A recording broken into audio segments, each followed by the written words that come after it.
Soy Joaquín Toraza, socio y director de Faro Capital y tengo a mi cargo la operación del Grupo Alto Pecan. Grupo Alto Pecan es un conjunto de empresas productoras de pecan que trabajan en forma unificada.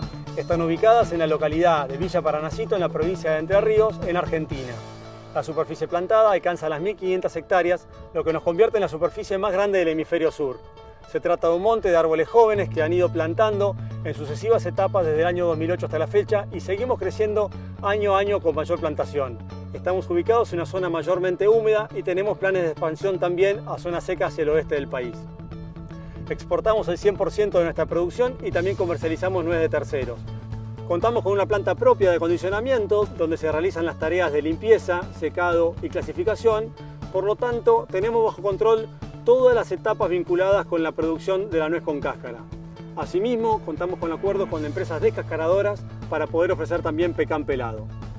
A lo largo de estos años nos hemos vinculado con empresas e instituciones de las distintas zonas de Estados Unidos y México debido a que realizamos viajes casi todos los años para relacionarnos con los actores de la cadena y para también trabajar en la comercialización de nuestro producto.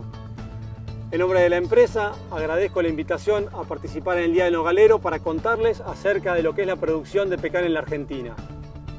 Antes de arrancar, quiero comentarles que en la Argentina todavía no hay estadísticas oficiales, por lo tanto, a lo largo del video estaré hablando de rangos o de cifras aproximadas.